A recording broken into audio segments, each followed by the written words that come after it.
Genesis 21. Make sure to like, share, and follow. And Yahweh visited Sarah as he had said, and Yahweh did to Sarah as he had promised. And she conceived, and Sarah bore to Abraham a son in his old age, at the appointed time that God told him. And Abraham called the name of his son who was born to him, whom Sarah bore to him, Isaac. And Abraham circumcised Isaac, his son, when he was 8 days old, as God had commanded him. And Abraham was 100 years old when Isaac his son was born to him. And Sarah said, God has made laughter for me.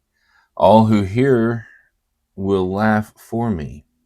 And she said, who would announce to Abraham that Sarah would nurse children? Yet I have borne a son to Abraham in his old age. And the child grew and was weaned, and Abraham made a great feast on the day Isaac was weaned. And Sarah saw the son of Hagar the Egyptian, whom she had borne to Abraham, mocking. Then she said to Abraham, drive out this slave woman and her son, for the son of the slave woman will not be heir with my son, with Isaac. And the matter displeased Abraham very much on the account of his son. And God said to Abraham, do not be displeased on account of the boy and on account of the slave woman. Listen to everything that Sarah said to you, for through Isaac your offspring will be named. And I will also make a son of the slave woman into a nation, for he is your offspring. Then Abraham rose up early in the morning and took bread and a skin of water and gave to Hagar, putting it on her shoulder. And he sent her away with the child. And she went wandering about in the wilderness in Beersheba. And when the water was finished from the skin, she put the child under one of the bushes. And she went and she sat opposite of him at the distance, a bow shot away. For she said, let me not see the child's death.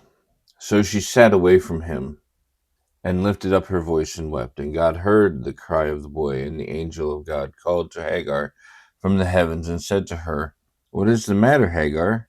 Do not be afraid, for God has heard the cry of the boy from where he is. Get up, take the boy, and take him with your hand, for I will make him a great nation. And God opened her eyes, and she saw a well of water. And she went and filled the skin with water, and gave a drink to the boy. And God was with the boy, and he grew and lived in the wilderness and became an expert with a bow. And he lived in the wilderness of Paran, and his mother took a wife for him from the land of Egypt.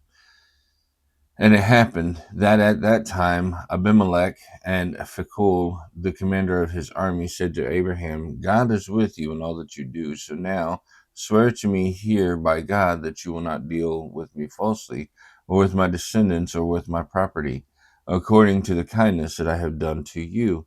You shall pledge to do with me and with the land where you have dwelled as an alien. And Abraham said, I swear.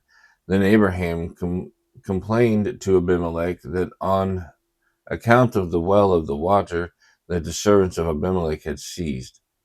And Abimelech said, I do not know who this is, who did this thing. Neither did you tell me, nor have I heard of it, except for today. And Abraham took sheep and cattle and gave them to Abimelech, and the two of them made a covenant. Then Abraham sent off 7 ewe lambs of the flock by themselves.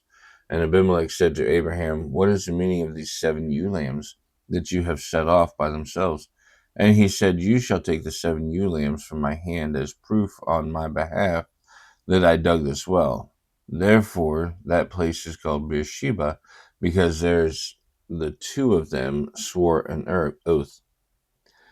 And they made a covenant at Beersheba, and Abimelech and Phicol, his army commander, stood and returned to the land of the Philistines. And he planted a tamarisk tree in Beersheba, and there he called on the name of Yahweh, the everlasting God. And Abraham dwelled as an alien in the land of the Philistines many days. May God bless the reading of his word, and may God bless you.